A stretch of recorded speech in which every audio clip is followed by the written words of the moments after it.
So let's begin the RIC, page number 494.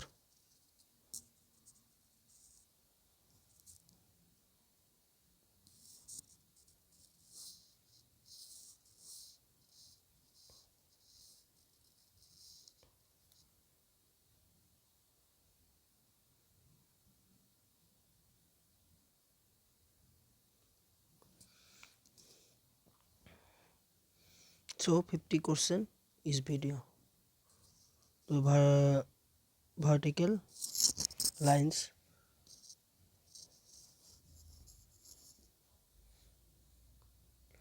First question क्या the vertical and uniformly spaced line on a psychometric chart. Psychometric chart में vertical space line वो क्या है dry bulb temperature line. Those are called as the dry bulb temperature line, and dew point temperature lines are the horizontal lines. Also specific humidity lines are these, the specific humidity lines, and the wet bulb temperature lines are these. This is wet bulb temperature lines. So the vertical and uniformly spaced lines on the psychometric chart indicates the dry bulb temperature. Dry bulb temperature at a relative humidity 100% ही ऐसा है. relative humidity जब तुम्हारा 100% हो जाएगा तब तुम्हारा dry bulb temperature, wet bulb temperature and DBT temperatures are equal. Which of the following is likely to be characteristic of the hazard wasted to all of those corrosivity and intangibility and reactivity? All of the options are the hazard waste. The intangibility, corrosivity and reactivity and the toxicity are the four characteristics of the hazardous waste, and waste may be considered as the hazardous waste if they exist certain hazardous properties. So second number completed. What's the approximate freezing point of the sulfur dioxide? So it is a database question है ये, for the database question we have to remember the answer. So here is the answer is -75.2 degrees Celsius is the freezing point of sulfur dioxide SO2.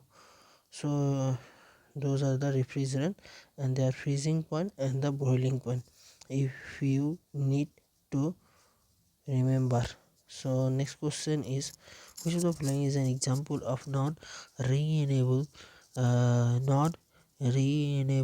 source of energy? Here uranium 235 is the non-renewable alcohol, renewable wood and biogas. So non-renewable energy is the source of energy that will eventually run out, अर्थात तुम्हें जलने के बाद नहीं मिलता है, run out. And most common source of non renewable energies are, non renewable energy का most common source क्या है? ऑयल है, नेचुरल गैस है, कोल है, and nuclear energy. For producing nuclear energy and element mostly widely use as a uranium and nuclear reactors as a fuel, most commonly uranium 235 and the plutonium 239. Thus the uranium is example of non-renewable energy source. So which of the following is the non-renewable energy? Uranium. Next question, when dispersed phase is gas and disappearing medium is a solid, which type of colloidal is formed? It is a form of the form system. Here is the form system we will use in the gas. Despair is gas and the dispersed medium is solid. Flame, rubber, sponge, pumice, those are the. If 1 kg of the steam contains 0.1 dry, 0.4 kg of the dry vapor and 0.2 kg of the moisture, then the dryness fraction. We know that dryness fraction is equal to mass of the dry vapor by total mass. So here total mass is already given as the 1 kg or 0.6 is dry. Okay, mass of the dry vapor by the total dry vapor by total, always remember. Therefore answer of this question 0.6 0.8. Dryness fraction, mass of the steam, mass of steam by mass of steam plus mass of wet vapor भी बोल सकते हैं. Why do the particle in the liquid water 0 degree have the more energy as compared to the particles in the ice at the same temperature? So यहाँ पे तुम्हारा कितना option है? तो यहाँ पे हम लोगों का 7 नंबर क्वेश्चन में 4 ऑप्शन है। Why? Because the particles in the ice absorb the heat energy during the process of conversion ice to liquid. Because the particles of the water absorb heat during the process of conversion ice to water absorb नहीं करता है, water absorb the heat, no, this is not. Because the particles of the ice absorb the heat energy during the process of conversion from the ice to liquid water, ice to liquid water. So a number is right answer, and let's read the explanation. The particles in the liquid water have the more energy as compared to the particles in the ice at the same temperature, because latent heat is required to break the bond of the ice molecule to convert into water. Main line तुम्हारा है यहाँ पे कौन सा? Because the latent heat is required to break the bond of the ice molecule to convert it into the water.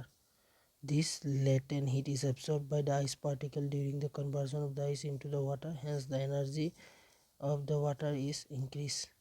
This is this. A relationship between the COP of the heat pump and the COP of refrigeration is B. Heat pump, COP of heat pump is equal to 1 plus COP of refrigeration. तो आपको ये पता है कि ये होगा COP of heat pump. Standard formula ये हमेशा याद रखिए, फॉर एग्ज़ाम के आ सकता है आप लोगों का। तो यहाँ पे हो गया COP of this is equal to this. तो नेक्स्ट क्वेश्चन में हम लोग चलते हैं। तो यहाँ पे बोला गया है 10 ton of refrigeration system consume, अर्थात वर्क डन दिया गया है, इस कोफिशिएंट ऑफ परफॉर्मेंस।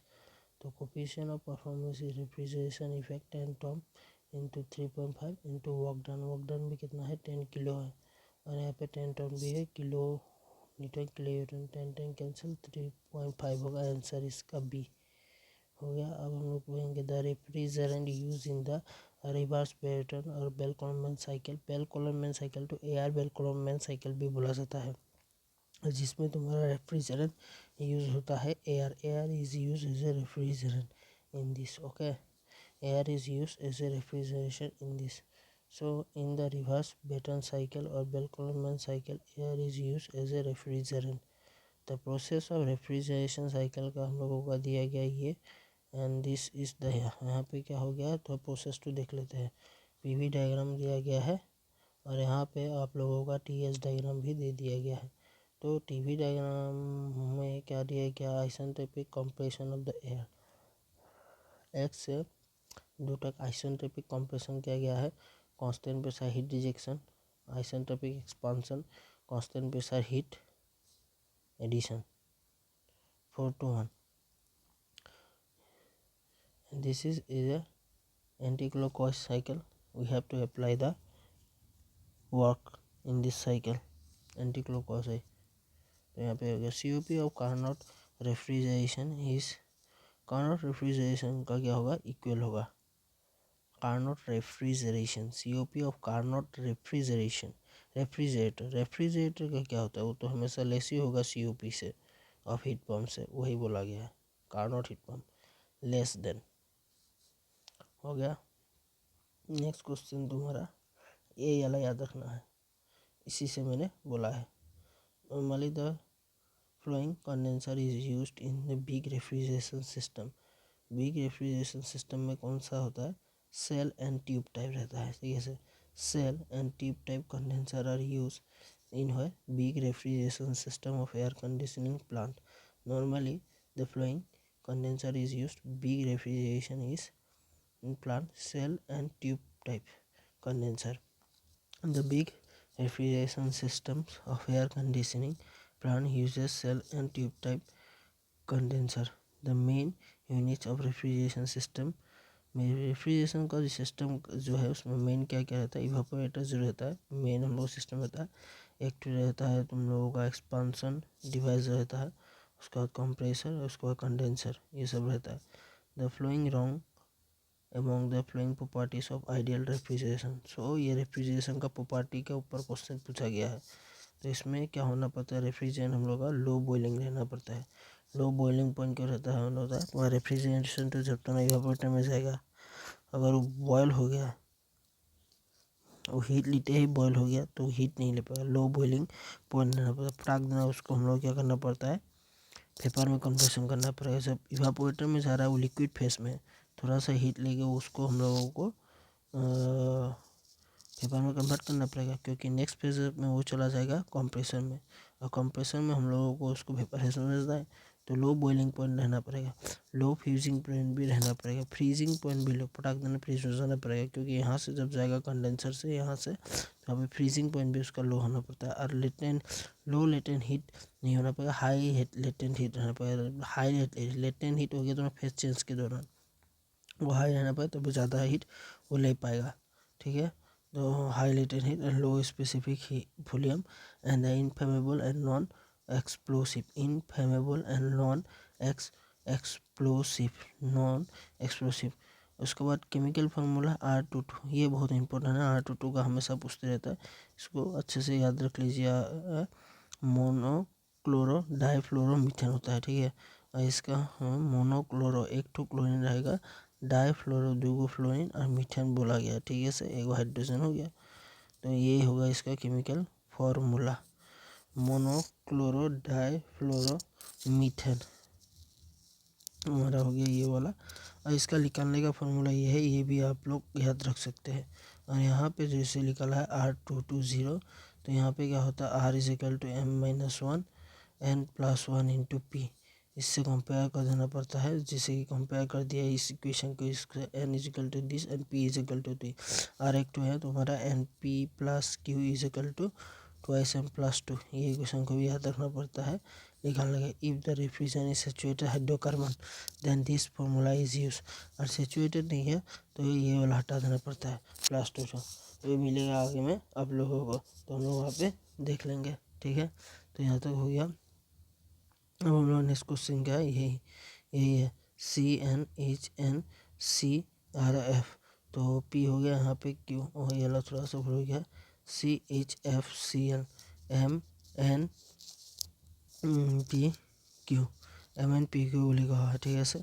तो मोनोक्लोरो डाइफ्लोरोमीथेन बोले कहा हुआ refrigerant in the aeroplane usually employed in the refrigerant.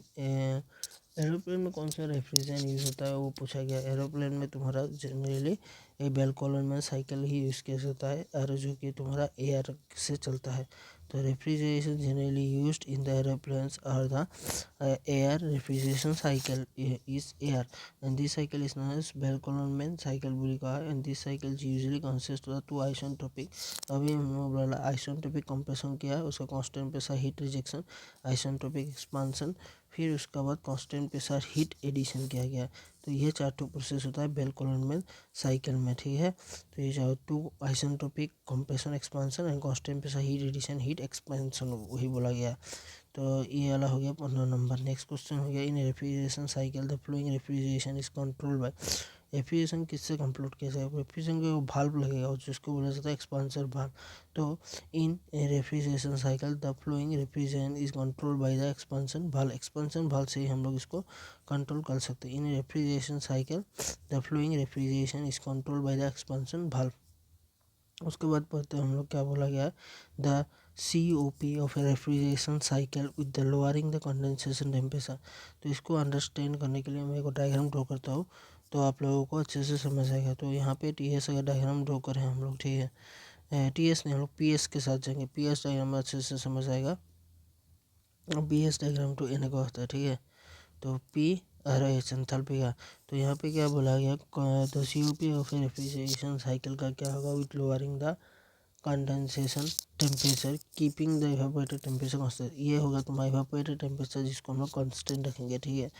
और इसको हम लोग लोअर करेंगे, इसको लोअर करने का मतलब हो गया वर्क डन को कमा देना। Let me show you properly.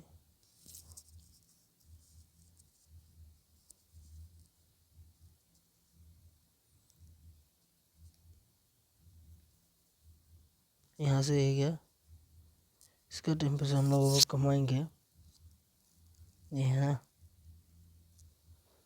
ये है।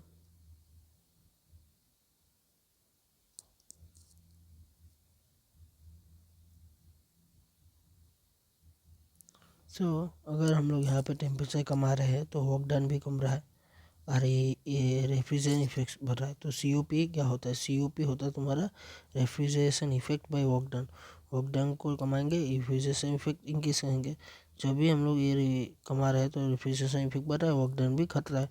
तो ये फेवरेबल कंडीशन है for the increasing the COP। So COP क्या हो जाएगा? COP इंक्रीज मार देगा, ठीक है, COP इंक्रीज।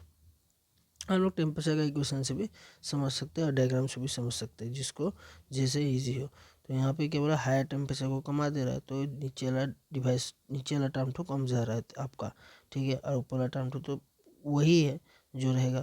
तो यहाँ पे ये होगा, if we decrease the condensation temperature COP refrigeration cycle increases. 18 number question हम लोग देखते हैं, ठीक है। In refrigeration system, the subcooling of the refrigeration in the condenser results in। अगर हम लोग सब कूलिंग करेंगे, ठीक है, सब कूलिंग अगर कर रहे हैं, सब कूलिंग के लिए मैं अभी आप लोगों को डायग्राम दिखाता हूँ। डायग्राम से आपको अच्छे से समझ आएगा, ठीक है। सब कूलिंग जैसे ही किया जाएगा PS डायग्राम में हम लोग देखते हैं, ठीक है। सब कूलिंग अगर किया जाएगा तो यहाँ पे चलो ये हो गया आपका टेम्परेचर, ठीक है। तो यहाँ पे क्या बोल रहा है? सब कूलिंग अगर करना है तो यहाँ पे से थोड़ा सा इधर चला जाता है सब कूलिंग, तो यहाँ पे रेफ्रिजरेशन इफेक्ट बढ़ जाएगा। और रेफ्रिजरेशन इफेक्ट बढ़ने का मतलब COP बढ़ेगा। यहाँ पे वर्क जो है, वर्क डन, वो कांस्टेंट रहेगा, लेकिन रेफ्रिजरेशन इफेक्ट बढ़ जा रहा है, इसलिए आपका COP क्या होगा? इंक्रीज हो जाएगा। और COP इंक्रीज होने के मतलब ना इवापोरेटर का साइज भी बढ़ना पड़ेगा, वही बोला गया। डिक्रीज इन COP तो हो ही नहीं सकता। Decrease in the size of condenser, condenser का कोई मतलब नहीं। Increase in the size of compressor, compressor से भी कम। Increase the size of evaporator, number C इसका करेक्ट है। Subcooling is the process of the cooling in the liquid refrigeration below the condensation temperature for a given pressure. Okay, subcooling is the process of cooling the liquid refrigeration below the condensation temperature for the given pressure. आपका 18 number हो गया। अब हम लोग next question में जाते हैं। यही एक्सप्लेनेशन यहाँ पे दिया गया है।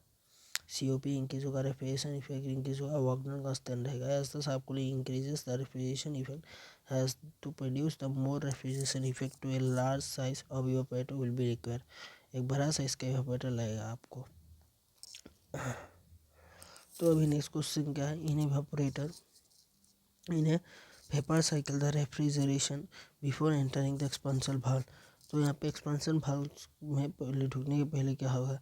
तो एक्सपेंशन भाल्व में कहाँ से रुकता है? कंप्रेसर में तो जाता ही है, और फिर क्या हो गया? वेट रीजन से, वेट रीजन कंडेंसर से तुम्हारा सैचुरेटेड लिक्विड रीजन में रहता है एक्सपेंशन भाल्व में ढुकने से पहले, ठीक है। तो यहाँ पे क्या होगा? सैचुरेटेड, तो हाई प्रेशर वेट, वेट नहीं होगा, हाई प्रेशर सैचुरेटेड लिक्विड, क्योंकि प्रेशर ऊपर वाला में है, ऊपर वाला डायग्राम में है। TS डायग्राम अगर आप ड्रॉ करेंगे, ठीक है, तो यहाँ पे high pressure saturated liquid line में है, high pressure saturated liquid line. Okay, in A VCC cycle this is the high pressure saturated line. अब क्या हो गया तुम्हारा? नेक्स्ट क्वेश्चन हम लोग पढ़ते हैं। तो यहाँ पे हाउस रिक्वायर्ड इन विंटर में हीटिंग इतना चाहिए हाउस को, ठीक है। Heat pump absorb the heat from the cold air outside and required even the work दे दिया गया है। द COP पूछ रहा है। COP मतलब तुम्हारा हो गया वर्क इनपुट नीचे रहेगा, डिज़ायर एनर्जी ऊपर में होगा। तो डिज़ायर एनर्जी कितना है? 60 है, और वर्क इनपुट 8 है। तो इसको डिवाइड कर देने से तुम्हारा आ जाएगा वैल्यू 4 से मारने से 15 बार, 4 से मारने से 2 बार। अब 15 का आधा हो गया 7.5, तो आंसर होगा C। Refrigeration based on 21 number question हम लोग देखते हैं। Refrigeration based on the reversible Carnot cycle work on the two temperature ratio of the lower temperature to the higher। COP पूछ रहा है। COP क्या होता है और क्या पूछा है वो देख रहे। रेफ्रिजरेटर तो हम लोग को लोअर टेम्परेचर इंपॉर्टेंट है, और फिर दोनों टेम्परेचर का डिफरेंस। सो लोअर से डिवाइड अगर कर दे, higher minus lower divide by 1, और रेशियो कितना है तुम्हारा 8/10, 0.8 ना। तो लोअर टू हायर 0.8, और इसको हम लोग कर देते हैं हायर टू लोअर, तो 10/8 हो जाएगा, 10/8 -1। सो 8 ऊपर चला गया, और 10 - 8 मतलब 4 मतलब 8, क्या आ रहा है 8 और यहाँ पे 2 से काटने से 4, तो यहाँ पे 4 होगा, COP सी होगा 21 का। देख लेते हैं 21 का क्या है आंसर, सी, राइट। यही खेला गया है। Refrigeration system works on, refrigeration system on the work, ये तुम्हारा रेफ्रिजरेशन तो सेकेंड लॉ से है, और सेकेंड लॉ कभी किसने दिया है, क्लॉसियस ने दिया है। तो यहाँ पे हो गया सेकेंड लॉ ऑफ थर्मोडाइनमिक्स होगा इसका आंसर। तो भाई इसका ये तुम्हारा हो गया refrigeration system works on the second law of thermodynamics. Next question है according to the Clausius statement, Clausius ने क्या बोला था, heat flows from the hot to cold, जो गर्म पानी है, गर्म पानी से गर्म सब्सटेंस, सपोज को पानी गर्म है, गर्म से हम लोग को ठंडा तक जाएगा। कोई भी हम लोग एक्सटर्नल एनर्जी का अप्लाई नहीं करना है इस प्रोसेस के लिए। और लेकिन अगर हम लोग कोल्ड ठंडा से चीज़ से व ठंडा वाटर से उसको हॉट सब्सटेंस तक हीट कैप्चर करना, एक्सटर्नल वर्क देना पड़ेगा। तो यहाँ पे बी और सी दोनों ही राइट होगा, वही क्लॉसियस चच्चा ने हमारा बोला था, ठीक है। और ये हीट पम्प में हम लोग का हायर टेम्परेचर डिजायर इफेक्ट होता है, और रेफ्रिजरेशन में हम लोग को लोअर टेम्परेचर को डिजायर रिक्वायरमेंट होता है। अभी हम लोग देख लेते हैं टर्म्स ऑफ रेफ्रिजरेशन में। टर्म्स ऑफ रेफ्रिजरेशन क्या होता है हमारा, the rate of heat extract is 1 ton, ठीक है। The rate of heat extract is the 1 ton, यही हो गया सी नंबर 2। अब डिफिनेशन में थोड़ा पढ़ लेते हैं। Terms of refrigeration is the unit of the rate of heat extract from the refrigeration space. It is the amount of the heat that is to be removed from the 1 ton of the water in 0 degree in order to convert the ice into 0 degree in a 1 day। मतलब तुम्हारा क्या हो गया, ये हम अच्छे से समझ लेते हैं थोड़ा सा डेफिनेशन को। तो यहाँ पे बोला क्या गया है कि द टर्म्स ऑफ रेफ्रिजरेशन क्या है, यूनिट है, किसका यूनिट है, रेट ऑफ हीट एक्सट्रैक्ट करने का from the refrigeration space. Refrigeration space है, वहाँ से अगर हम लोग हीट निकाल रहे हैं यूनिट हीट, उसी का एक्सट्रैक्ट करने का यूनिट क्या है, टर्म्स ऑफ रेफ्रिजरेशन। इसका definition amount of heat that is remove, उस जगह से रिमूव हो रहा है, 1 टन वाटर रहेगा जो कि 0 डिग्री में रहेगा, in order to convert it into the ice in a 1 day. 1 day मतलब 24 आवर्स में खेला होगा।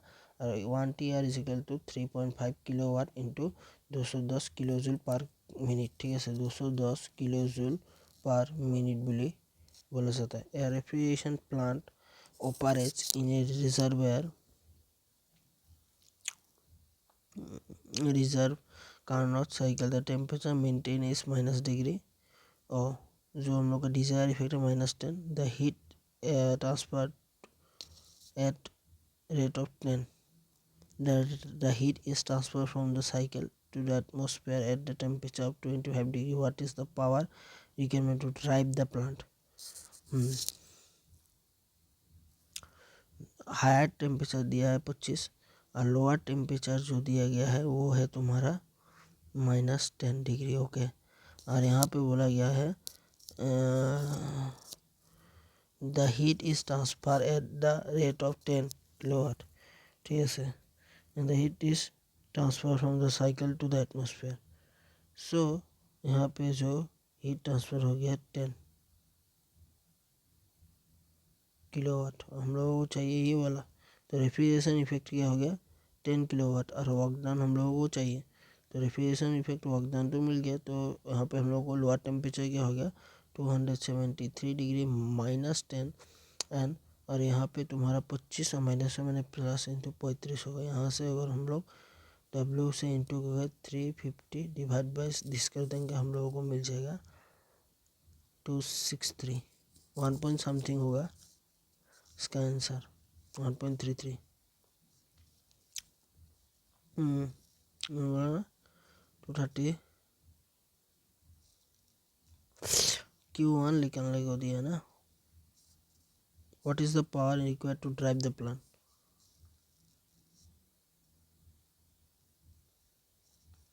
यहाँ से 1.133 आ जाएगा सॉल्व करने से। बेलकुलम साइकिल एप्लीकेबल, बेलकुलम कहाँ पे लगता है, बेलकुलम एयर रेफ्रिजरेशन में लगता है। Bell Coleman cycle is used in the air refrigeration, Bell Coleman cycle is applicable to air refrigeration. Next question हम लोग अगर देखेंगे तो यहाँ पे वेलकोलम साइकिल के बारे में लिखा गया है, ये आप लोग देख लीजिएगा रीडिंग मार के। In refrigeration cycle if the vapour is super heated after the compression then it is called. Vapour क्या हो जा रहा है, super heated after the compression. देख इसमें तब तो आपका सुपर हीटेड रीजन हो गया, तो वेट कंप्रेशन का बात होगा ही नहीं, सॉफ्ट कूलिंग का बात होगा ही नहीं, वेपर कंप्रेशन का ही बात होगा नहीं, ड्राई कंप्रेशन का ही बात होगा। In refrigeration cycle if the vapour is super heated after the compression then it is called dry compression. 1 ton of refrigeration implies the heat transfer at a rate of, ये होगा 210 kilojoule पर minute. उसके बाद आपका unit हो गया 1 ton is equal to, ये आप लोग याद कर लीजिएगा, 1 TR is equal to 210 kilometre और 3.5 होता है। द मेथड टू रेफ्रिजरेशन का मीनिंग क्या है वो देख लीजिए। The method to cool any substance, any system below the atmospheric temperature and maintain it at this temperature is called refrigeration. The capacity of a refrigeration system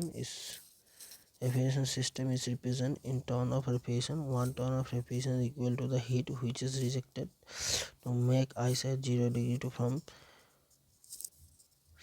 water at 0 degree or 100 kg 1 ton 1000 kg in 24 hours.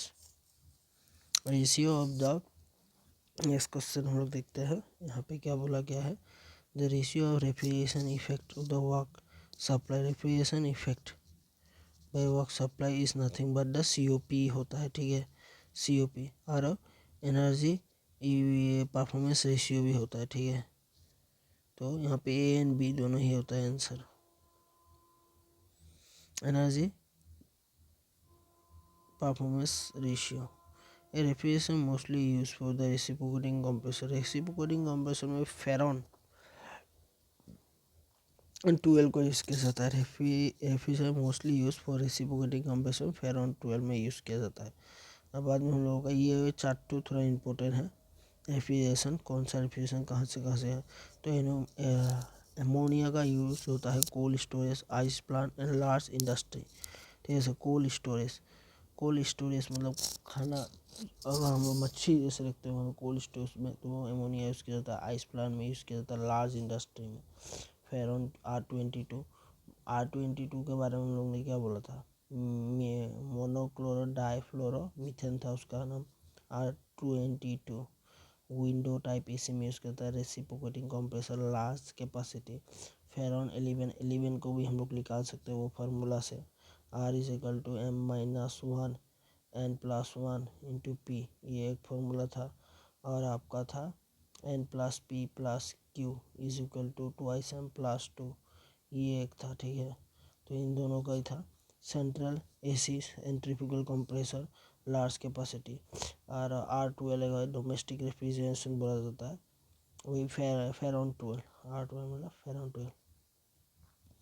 Efficiency of Carnot का हो गया 75। If the cycle reverse अगर कर दिए तो Carnot का efficiency क्या होगा, 75 मतलब 3/4।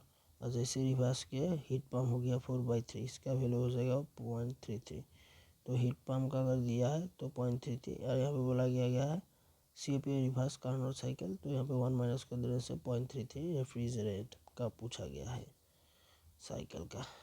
R12 is generally performed over the R22 in deep freezer since, यहाँ पे दो रेफ्रिजरेशन का प्रॉपर्टीज का कंपैरिजन किया गया है। एक तो बोला गया फेरॉन 12 और प्रीफर्ड किया जाता है over the R22 in deep freezers since, अब फ्रीजर से, ठीक है, this low operating pressure it gives high coefficient profession it miscible with the oil over large range of temperature all of above.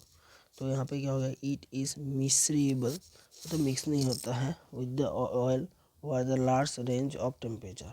तो यहाँ पे हो गया C नंबर 2। एक्सप्लेनेशन हम लोग थोड़ा सा देख लेते हैं, ठीक है। तो यहाँ पे एक्सप्लेनेशन 2 देख लेते हैं क्या बोला है।